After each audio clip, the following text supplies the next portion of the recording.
What's up everyone, Justin here. I'm in a great mood today because the Lotus Evora alarm install is finally completed. I finished it up around 1 o'clock last night, and so I'm going to be going over what does it look like now that it's functioning, what did I do to test it, some of the issues that I ran into and things that I had to work around, and what I'm going to be doing just to kind of button this up. At the end, I'll also be sharing the spreadsheet that I had compiled, so if anybody wanted to follow along, this will make it a pretty quick ordeal, honestly. So most of the legwork has been completed at this point, and there's going to be very slight variations between manual and automatic cars. But anyway, I'm just going to jump right in. We'll get to it, so stand by. Okay, now that the alarm install is completed, what does that actually look like? Here's the key. I'm going to approach the car. If you listen carefully, you'll hear it unlocking. Okay, so the proximity works. Doors will be open. Cool. Trunk works. Lights work. There we go. Gas lid works.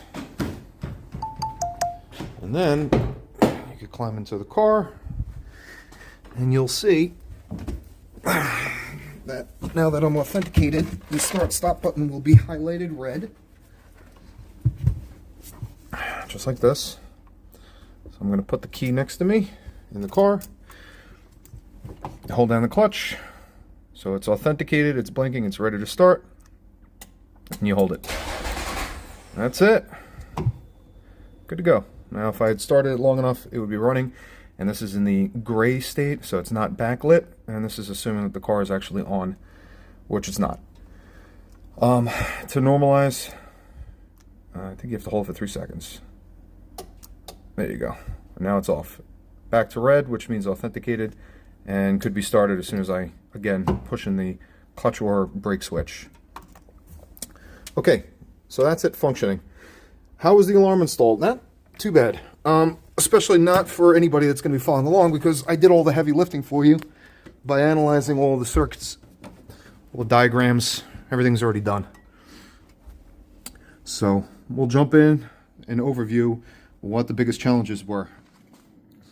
All right, starting here, not necessarily a challenge, but just wanted to point this out. This is the Clifford alarm that I had bought to replace the factory one. I think the factory one would work just fine, but in my case, the factory alarm was wiped out. I reused the factory harness, but I had to wire in a relay because this horn, like most other horns, are 2-wire. It's just a positive and a ground. And the ground input that's coming from the alarm system is not enough to carry the current for the alarm. I didn't want to risk that, so I had to wire up a relay instead. So the relay is actuated by the ground from the ECU, or from the alarm system. And then that in turn activates the alarm. So this does work. It's hella loud. So I don't have it on horn, I just have it on siren when it's necessary, when the alarm has to go off in the car. Works perfectly.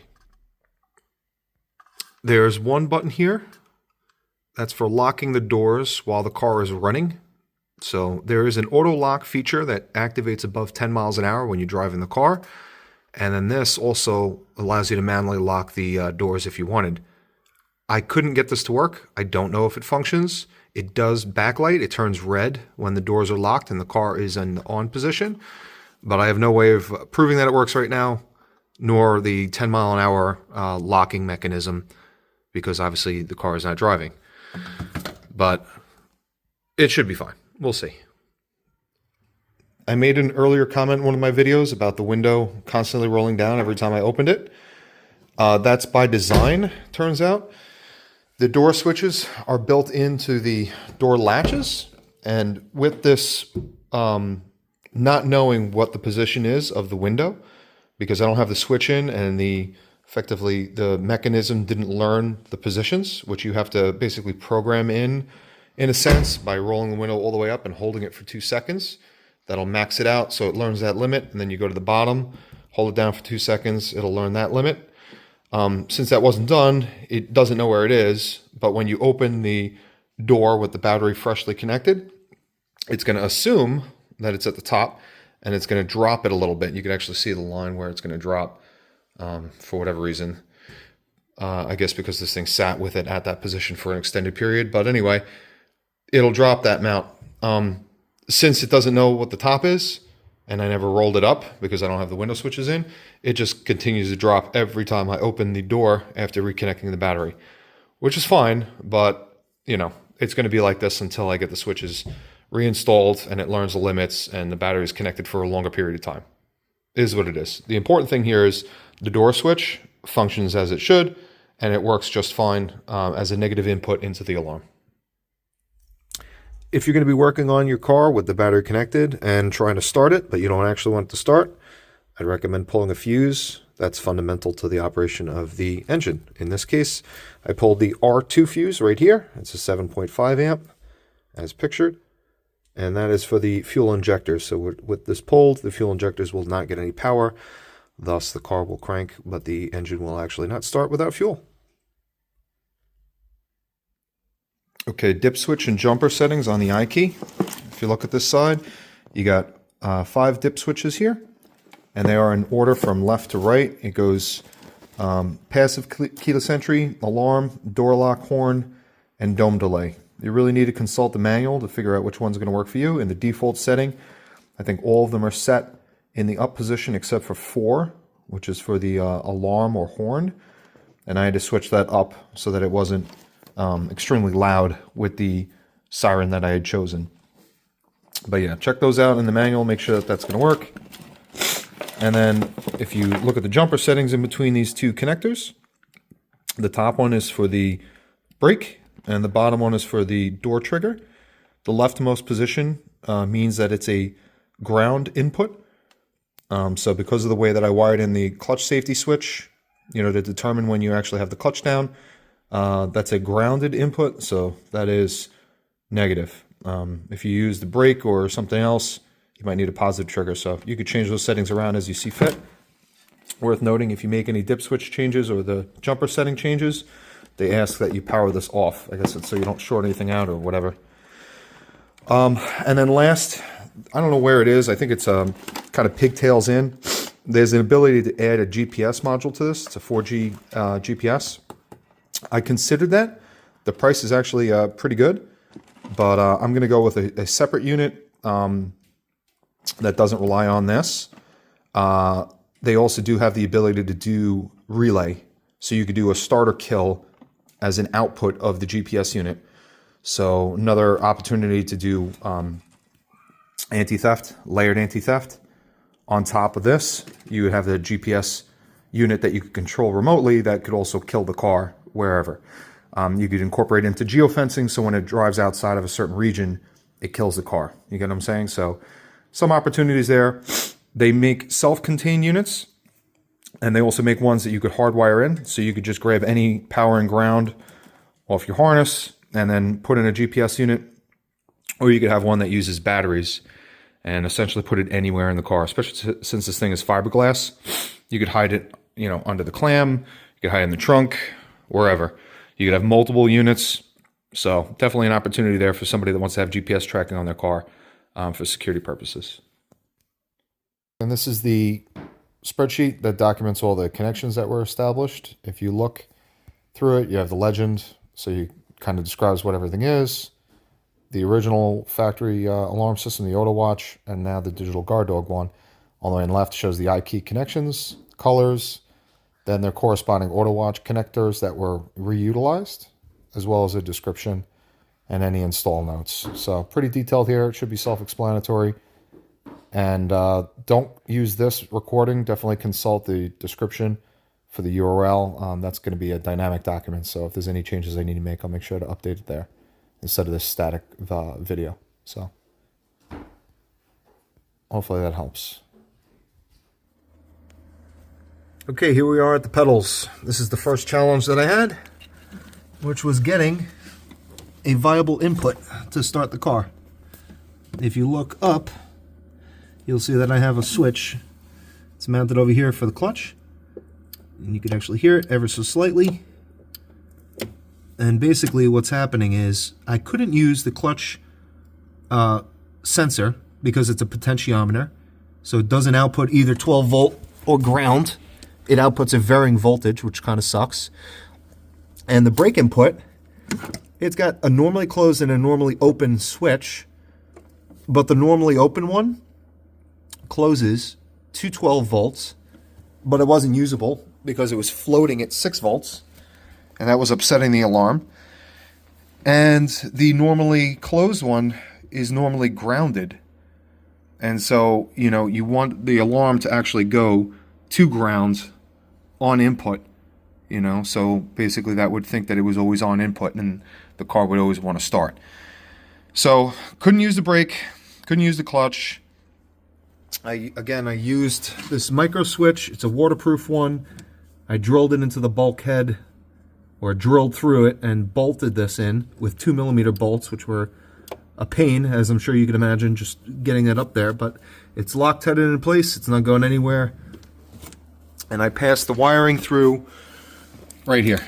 I'm going to put a little grommet or something around this just to protect the wiring from abrasion, but I'm happy with that. That is literally the only wire that's kind of like hanging out. You can see this is the only loose wire. Everything else used what was already existing. And so I'll dive right into that. Here's your stock harness. This is what went to the original aftermarket alarm, the auto watch. And you can see I've used the majority of it. I'm not going to go through each wire. That's what the spreadsheet is for. But you can see that the vast majority of this was just reused. The only one that's hanging out here that wasn't is the LED, because this alarm system has its own LED. Okay. I reused everything, even to the point of the shock sensor. Get this out of the way. So the shock sensor, that's right here. I reused the stock wiring that was going to the aftermarket or factory shock sensor or microwave sensor that was mounted right here. And so this is eventually just going to be like this. And I like to do that because I want to keep the factory wiring as much as possible. That way for troubleshooting, you're not chasing, you know, different colors, right? It's all the factory alarm wiring colors. And that's also reflected in the documentation, just for easy reference. Just so I could kind of unravel this thing, I had labeled all the wires that I had used, so you can see little tags on this. But conveniently enough, if you look hard enough at the wire, you can see that they're labeled anyway. So this one, for example, is V171.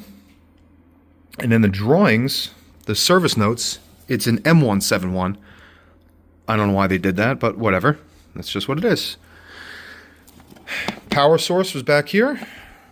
Ground, I reused the grounding lug. And then you could see heat shrinking. I don't use butt connectors or any of that. I want this to be completely reliable. I use rosin core solder. Non-acidic, so it's not going to corrode anything. And I'm just going to finish taping this up. There's kind of like this fabric tape that you could get from 3M. I think they call it Tessa tape. Maybe it's not from 3M, maybe it's just Tessa is the company, but regardless, you use that for inside the vehicle because it kind of cushions the wire so that you won't hear these knocking around. So when I'm done with this, it's going to be wire tied and then kind of taped up with this. The brain is going to go right here. LED is going to go where I can see it, someplace closer to the center of the dash. And the only conundrum I have right now is I'm probably going to have to extend this. Well, I am going to have to extend this over because I want to get it mounted in the factory ignition tumbler spot. So where the key would normally go, I'm going to mount it in there. So I haven't figured that out yet. That'll be a very quick video, maybe just a short, very simple. And this wiring, nothing spectacular about it. It is worth noting that this button can be inserted backwards. And if you do that, then the normally open would be normally closed and kind of freaks things out. So don't do that. Okay, cool. So we covered the clutch input. We covered the brake input. The antenna, I'm going to stick these in the headliner. So one is already temporarily mounted here. That's going to go closer to over here. I'll just have it taped up. The rear one is going to go in the back. So they'll have maximum coverage. Since this is fiberglass, you can't have any metal mounted above it, which isn't going to be a problem because there's no metal here. The backup antenna, this is for the emergency card, which does work. I tested this as well. I'm going to mount it probably over by the VIN, so that'll be stuck under here. Out of the way, as long as it's not going to be in the way of the dash. And that allows you access to the card using their little key card. Okay. All of these functions work. The trunk lock, or trunk release, glove box release, all that stuff still works as normal. This is not going to work because the key is not on the on position or accessory position. So that's another mention. This is one peculiar wire.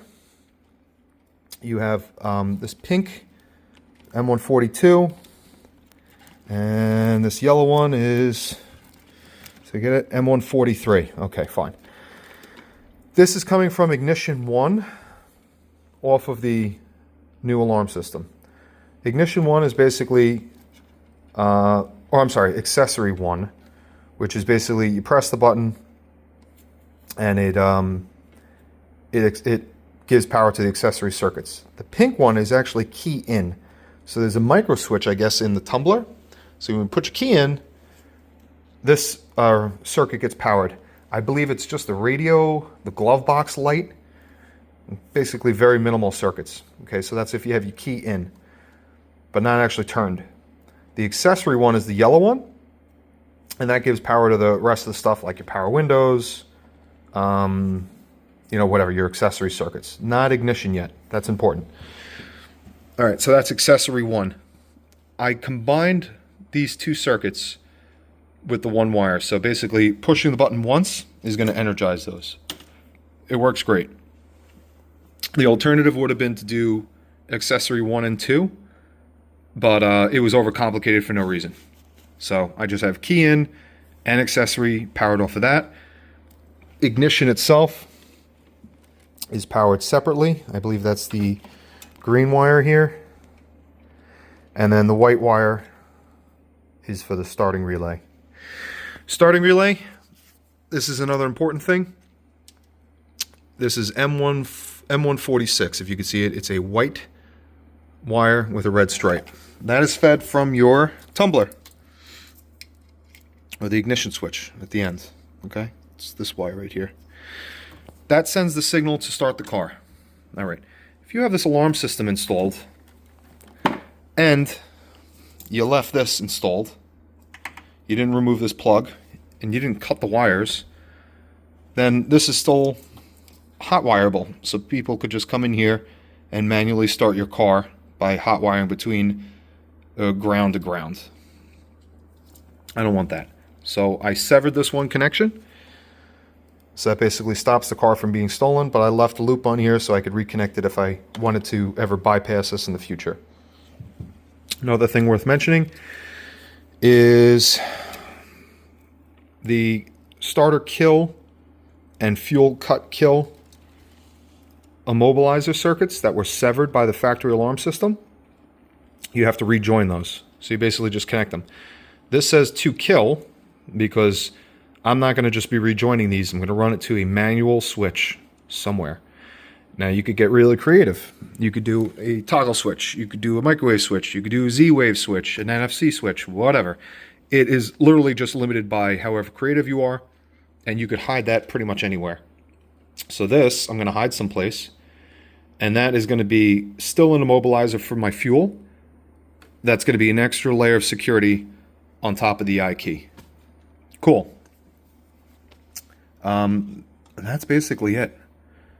Pretty straightforward install now. I know it looks like a mess, but once all this stuff is tucked away, it's really not going to be that bad. I did test all the functions, and like I said, they all function appropriately.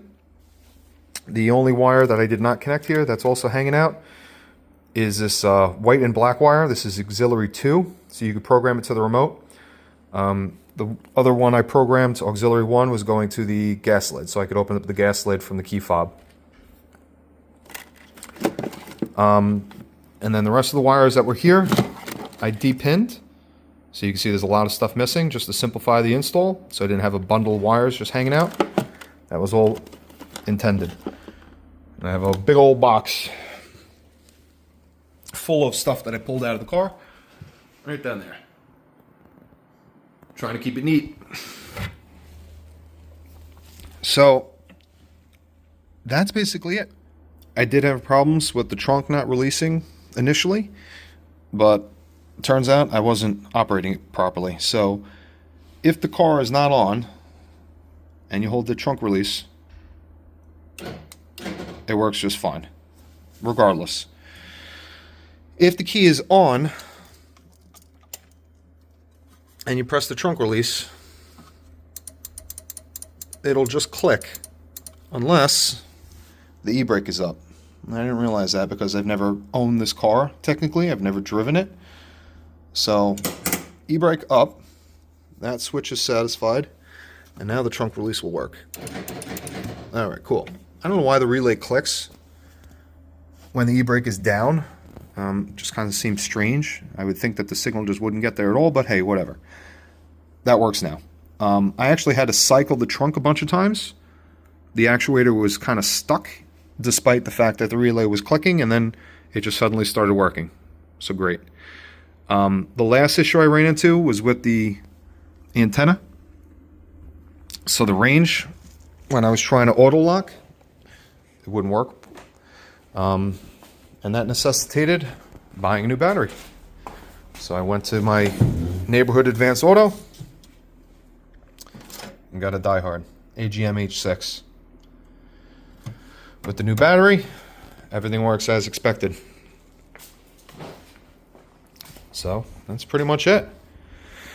I'm gonna wrap this install up, put the rest of this away, and then get started on the stereo install. If anybody has any questions, feel free to throw it in the comments section. I'd be happy to answer it. And as always, like and subscribe for more content. Thanks, everyone.